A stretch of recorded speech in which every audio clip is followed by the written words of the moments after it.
Hey YouTube, this is React City. I'm Jacob. I'm Rose. I'm Nikki. And we forgot to turn off the extractor. That's what I immediately thought. Don't worry, we'll get it right after the intro. Maybe. But yeah, so last time... Oh yeah, it's your show. Oh yeah, so last time we left off something about Piran Well, yeah, she got imprisoned, and he's trying to capture her, get her back out. Yeah. And then there's the girl, the annoying girl that you don't like. Yes. Yeah, I want to punch her in the face. Yeah, how dare she do that to PRN? Unless PRN is in on it, which is entirely possible. Yes. Don't cut your teeth at my crew unless you're ready to dance. Yeah, what she said.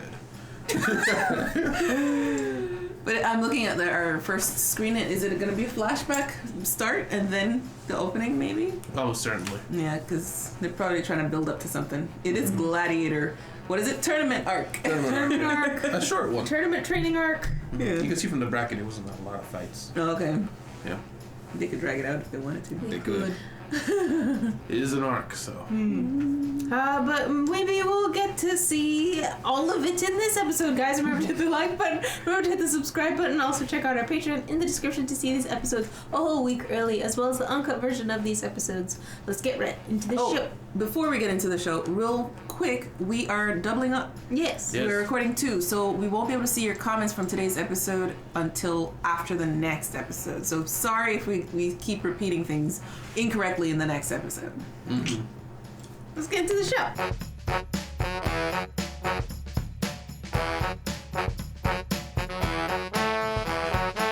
Discussion. This means he can now change into even people that just stimulate him, not just by death. Yeah. Unless she died. That's what I was kind of worrying about. But no, it was triggered by a thought that was meaningful to him. Mm-hmm. Yeah. It's not like it was like, and then changes. True. You know what I mean? We've never gotten confirmation of him turning into somebody while they were alive. We haven't seen that before. But I think this would be the first moment it happened. So the only Although we proof. still don't know if she's alive. We've been away for 4 years. That's true. And she this was woman, suicidal. remember this woman, the anime girl, she looked back at her after she shot at her. She could have gone after her. Could have killed all of them. Yeah, could have burned the village. As far as we know, the anime could have taken out any of those smaller tribes because they don't know how big they are. Yeah, so you're right. Dang it. I was hoping he gained the ability to change into anyone at this point. No, it's definitely possible. It's on the table. We just don't know. Yeah, I hope so. All right, but it's from the top. Just starts collecting people. Yeah. He's like, tell me some incredible life advice. Go. Well, you know how you could test it? Turn into Booze Man. Tried to, yeah.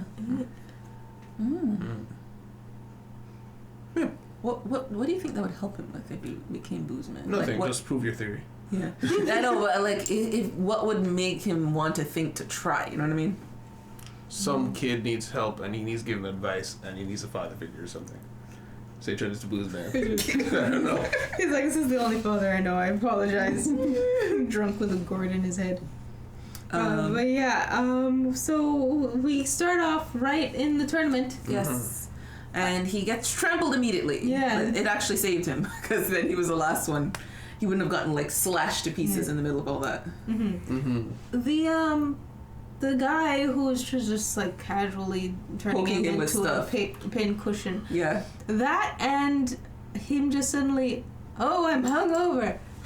Yeah. That's suspicious. Suspicious. Really? Suspicious. I thought he was literally hungover because You did? yeah, because it didn't look like, if it was faking in anime at least, I don't know that they would have done the blue on his face, the blue and lines. Usually that means something is actually happening because that only happens to tell us. Whereas if it was faking, it would just be like, you know, he would just pass out for no reason and be like, that didn't make any sense to me. That's my only reasoning. Okay.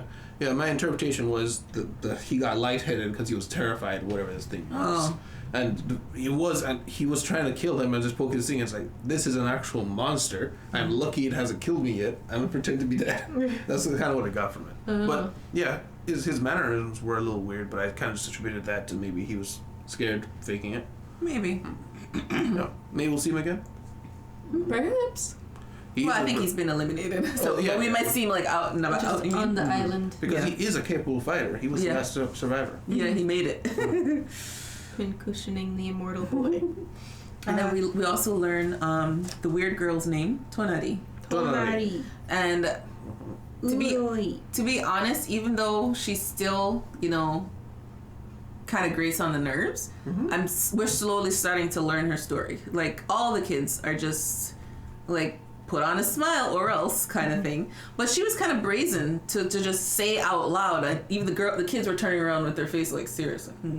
Say out loud like, hey, we just gathered all the ships, we're gonna escape. to her father, I think. Whoever that guy was. I don't know who that was. That was just the guy she was working for from the previous episode. Boss, right. Yeah. Yeah, so, but she was just said it out loud in front of everybody. So I don't understand her. Like, if it's a secret plan, it's not a secret. It's a secret plan. It's like kind of open secret. Everybody wants to escape, kind of thing. Everyone wants to, like they said, if you win, you can do whatever you want, right? And you get to be the chief. So I think you can just straight up leave if you're the chief or something. But maybe like they said, they don't last 2 weeks. It's how people who are here, maybe they want to live the life as the king or something. That berserker there at the end, for instance, he didn't care if that kid killed him or not. He was just like, I want to see what you can do. That's all he was doing. Yeah, that's true. Yeah. You got all the names. Island of crazy. Yeah, I got all the names. We have Tonari, the girl, Uroi, who likes chicken. I thought it was 11-year-old. Yeah. Mia, who likes to find curly hair. Sandal, who's 11. Yeah. Upa, who has the one eye. Has one eye. Who also has the owl. The owl. I forgot the owl's name. Starts with an L. Oh yeah, Leoren or something like that. I thought his name is something. El now, and he's a great detective. I know that. Literally, he found the mole. He knew that like, the mole. It's him. He knew the mole was Fushi. Yeah. Are you just joking? Because I thought that perhaps you just saw a mole and grabbed it. No, but he dropped him True. in the perfect place. Like, True. He took him back. He knew what was happening here. But what if he shares his kills with the group? It's possible. I don't know. No, I definitely think he's taking him back. This is Elle's reincarnation anime. Yeah. But I mean, I mean, the girl, she's still, like, her initial reasoning and stuff she did, still, I don't like her for that. Yeah. And like I said before, I'm sure she had a reason for why she was doing these things. It's a messed up situation. She's making the best of it. She's just, assumingly, born into this island. So I understand why she would try to do these things. I would like more information on who spurred this whole thing initially. Oh, well, it's probably Yanome girl, right? Yeah. So, probably. yeah. So, yeah, I can't blame her for wanting to leave the island, but still, it was a very messed up thing to do, and then immediately try to use him, like, hey, to pay me 2 cents to be able to talk to this guy. 80% commission. This is messed up. No, like, Yeah. We also learn a little bit more about kind of everybody's attitudes. Like the people, anyone who tries to escape, if you get caught, you're a traitor. You're gonna be killed. By anyone. By anyone. Yeah, because anyone can kill people. And at the same time, the place is being maintained by the people because they just grew, the prisoner amount grew too much. You were saying in Australia. Yeah. Grew too much to be controlled. Yet they are all kind of locked in the mindset of you stay here and help us or you die if you try to leave. Like, it's just a weird, messed up situation. Like, why are the people so brainwashed? Well, she was also saying that the resources are limited. Like, there's only so many ships bringing in supplies, right? So if you take a ship, that's one gone for everybody. Right. So it's in everyone's best interest if you're here to just do the best you can to, like, cultivate land and survive. But, yeah, I mean, they said it was initially set up by some country, and that country stopped, right? But there's still people who drop off prisoners. Was that what you're saying about that? I didn't catch that part. It was muddled there, but I thought she was saying that originally it was set up to be a prison island, and that nation stopped, but someone is still bringing prisoners here. Right, and I think that's the boss of the boss. The captain. Yeah. That we were calling like a shadow leader of sorts. I think we saw him. He was the guy telling everybody about this is your new living area. Whatever. Yeah, I think that might be him. I was also thinking like he's probably responsible for the death of the chiefs so far. Like he allows them to feel like they are a winner and therefore continue the people trying to become chief. Yeah. But he kind of maybe instigates them trying to kill them off and maybe tip them off how to kill them in order to keep the game going. I can see a benefit for bringing people here because there's only so many repositories for prisoners. Like maybe there's just some places around the world that just want to get rid of the worst of the worst, and this island's good, so they'll pay a captain to just take the prisoners to this island. So I can get how it's sustainable, but there's clearly like what I enjoy is there's a story here because you can see there was at least at one point an attempt to build up the area because it's just like hollowed out buildings made of brick, so it's kind of degraded over time, but it's still alive there. So I just kind of like that idea. And we also learned from Tonari Don't matter. about... What does tonari mean? Isn't that a Japanese word for some... Anyways, I know it's Japanese, but I feel like I know what it means. Anyways, we learned about Pioren. Yes, that she poisoned the Yanome people. Yeah. Allegedly. Probably. And she's like a known prisoner. Sorry, that's my shoe. She was like a known prisoner. That's why she was like acting as shaman, as criminal. Mm-hmm. But then I think she was the reason Fushi got captured. Because they were trying to get her. I think that's what she was trying to say. Yeah. And that's why Tonari rescued Fushi. He was like, he's okay. Well, I think that... Well, I was thinking maybe it was the Yanome girl was like, hey, get Pioran because she's the easy target. Once you get her, Fushi will probably follow. So that I can lick his face. Yeah, that's all she did, lick with. That was so weird. It's like she wants the fight. Like she knows I'm gonna fight him in the tournament. I came so close, I licked you. Feel that hurt. What is in her brain? I don't know. Yeah. I think she wants revenge of sorts, but for what? Because she wanted to capture him for some reason. But for what? He's an infinite resource. A god. That's what she looked at him like. The god has come to us or something like that. She would say. Well, she didn't want to worship him, I don't think. No, but she was It just... was for some benefit for the chief to be like, hey, we can use this guy for something. Yeah. Or something like because that. they had made up the whole mythos about the bear. Yeah. So then they could use him as a, this is the way things are and whatever, because he's way more controllable than a bear, because the bear was dead, right? So like just swap him out for the bear, and yeah, control. Easy. Yeah. And aside from that, he's an infinite resource. Any nation could find something to do with him. Yeah. Be it a soldier, be it, I don't know, propaganda, anything. There's so much you could do with him. But yeah, she seems to just, at the time, she seemed just to be a through and through patriot. And now her mental state, I am curious to know where she is now. Like what her driving force is, what she's thinking about. It does seem that she's calmed down a little bit after 4 years. You know, rather than... Yeah, she says like... Yeah. Although she has taken up the tasting people thing, which is also weird. Yeah. An improvement. Yeah. And then he, what's his name, Fushi, learns to be a mole. A mole. And he gets a good idea, which was brilliant. And I saw it immediately when I saw the hole. It was like, that's either the knockers or a useful animal. And then when I saw him, the mole attack him, was like, immediately was like, oh, you can be a mole and go through the hole. Yeah, his dog instincts kicked in and he was just like, ooh, ragdoll. Oh, sorry about that. It was my bad. I gotta say though, I could have sworn he used the wolf before to dig straight through stone before. Like when he was in prison, wasn't that just stone he just dug straight through? Yeah. So I understand the mole being like, oh, idea. Just use the mole to dig through. Like maybe just didn't think of it. But can't you do it with a wolf? Yeah. Well, when he was a wolf before, he was acting more on instincts. And now it's kind of like, to throw in a Hunter x Hunter reference, Yuppie going from the simple-minded instinctual actions, like he could immediately just, kill people, versus thinking strategically and thinking, no, this is my ultimate goal, I'm going to go after this. I feel like his growth, his maturity has kind of clouded his mind of the simpler solutions for things. Oh, yeah. I like that explanation. Yeah.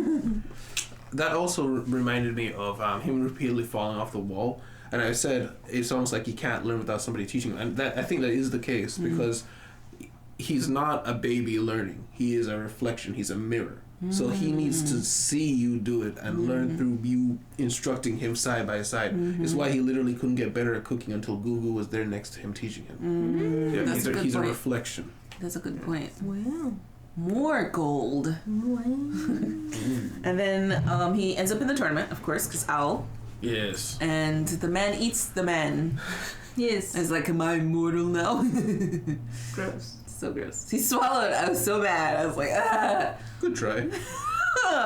And then he was having a crisis. He's like, what do I do? What's the meaning of this, or something like that? And then he flashes back to Parona. Yes. Figured out her name. Yes. Parona. Pardona. And it's like he finally, like he understood what he was told this time. Yes. And then he changes into her. And now we have a Perona. Yes. And she knocks him out. So she now has the ability to win fights without killing people. Yes, that's what I was thinking. Fushi has a way to do this. And he was like, "Oh, are you alive?" And the guy was like, Close enough. I'm so happy. So I complained about how they did her so dirty in the beginning, and I still have that feeling come up in me of like, I'm so upset, but she's not inept. She's so good. She's capable. Just don't shoot an arrow. Independent woman. Yes. So that's funny. You're practicing shooting an arrow that whole time. Transforms this person who cannot shoot an arrow. I wonder, did he see her, watch her shoot an arrow? Because that might inform what he knows about her. Because if he knows she's agile. But does he know she can't shoot an arrow? I don't know if it matters. I don't think it does. It's just because their essence he just that kind transforms. of takes on their abilities. That's true. That's true. He should. I mean, we made fun of her, but he can shoot better than he currently can, or at least he could. Like somewhat. That's near true the because target. remember, by the end, she aimed for Yanami Girl's head and hit her hand, which was much closer than before. Yeah, she's inaccurate. Yeah, but she's better than Fushi. And then I think we will also see more of whether he can grow on his own. More evidence of this because he's gotten a closer version of her ability with shooting arrows, and he needs to shoot an arrow, or he's trying to anyways. We'll see if he can get better using her. Then we'll know he at least at the place he can grow. Yeah. So it's like an interesting crossroads because he's not stuck between, but he has the option of just being the animal and digging through the ground, or practicing, or trying to figure out this new body that he has and using its skills to climb with the arrows. So it's kind of like a choice he has to make. Options. I just remember something the master said. He was like, we didn't talk about his scene at all, but I'm talking about something. I'm talking about something he said a long time before. Sure. That Fushi needs stimulation to grow. Yeah. So it kind of lends more credence to your idea of he's a reflection. He can't actually learn. So I don't know. I hope he can learn because that would make things so much better. I mean, he can learn intellectually. It seems. Yeah, he can. Yeah. So there's hope for other things. Yeah. Yeah, I think it's just a different type of learning. It's just it's hard to compare it to a regular human's way of learning. Maybe he can't build skill, but he can learn. Yeah, he objectively can learn because we've seen him expand his thoughts, right? Yeah. But it's a different manner. You could also argue that his expansion of thought is just from stimulation. The stimulation of everyday life with Gugu growing. He literally got little bits, and because the master is pointing out he got little bits of stimulation, like little pin sticks, learn not to do that, cooking, burn yourself, learn not to do that. So he does have stimulation. It's just kind of meaningless in the grand scheme of things. Yeah. But I mean, it has helped him grow. But it's still stimulation. Yeah, it kind of gets into philosophical territory because then it's like, okay, what's the difference between that and an actual human who, like, a baby doesn't know how to do anything till you teach him, right? But then you could say, well, a baby eventually would come to figure out that my hands can move, I can pick up stick, I can hit thing with stick. Whereas him, he learns the stimulation through learning through Boozman telling him things, through the Perona, saying her message or whatever that meant a lot to him. Through those reflections, he's now saying that to other people. So that's kind of how everyone works. Yeah. But for him, it's slightly different. Yeah. Where is the line? It's not really his consciousness forming. Yes. Maybe it's that his required stimulation is lessening as he's mentally maturing. Yes, that's what I was hoping. That's what I was hoping when I was saying maybe he can turn into Perona without her dying. That's kind of an upgrade of it's just a stimulation of thought, of a deep thought that's caused it. And it also could be the case that it's not that he never could do it. It's kind of he's unlocking it within himself. Because the master himself says things to him that you're not quite ready to understand what I'm saying to you. But eventually you will be. So you technically always had the ability to digest that information. You weren't ready for it in a way. Yeah. But speaking of the master, that conversation. Yes. What notes do you have? Because I didn't write anything. Well, I just noted that the way I think that whole scene informed us the way the master thinks. Because he was saying all these people were going in there. You yourself to Fushi, you're taking this path, this tournament, all this, and I'm not going to help you because it's not going to help you grow. But it's like the master himself, he doesn't view hopes. Not that he doesn't see value in it, but he doesn't see it. Because he's like, all these people are going in there. They're going to die. They're committing suicide. He doesn't not that he doesn't understand it, but he views the world as the end goal. They're going into this place, they will die. He doesn't see, they're going in there hoping to get stronger, to get out of this life and make something better. He sees Gugu, what he did, not as a heroic sacrifice, but as a suicide for doing something that made no sense. You know, he doesn't see the cogs in between. He just sees the beginning, the end, and he'll help you if you're going towards the end. That but everything else, even though he did grow when he was with Gugu and with all these other people, you know, even Gugu's sacrifice in a way helped him grow. Helped him, spur him on to try and change. And he got a flaming lizard boy now. Yeah, and that's got to be helpful. You know? Yeah. That's all I got. Same. Yeah. There's still just a little bit about the master. Do you guys think that the master is right? Like, where do you think he's coming from in this? He's not wrong, but he's not technically right. Like, when you get into the details. Yeah. Because it's like he's not right in that, no, Fushi didn't kill Gugu. But he's not wrong in that Fushi staying was the cause of Gugu's death. Yeah. He removes the blame from the other thing that came in to kill Fushi. He was like, you knew this thing was... Yeah. This wave was coming towards you. You should have, gotten out of the way. Yeah, I felt like that argument he made was just what a person who's, racking with guilt would say to themselves. And he put it on him.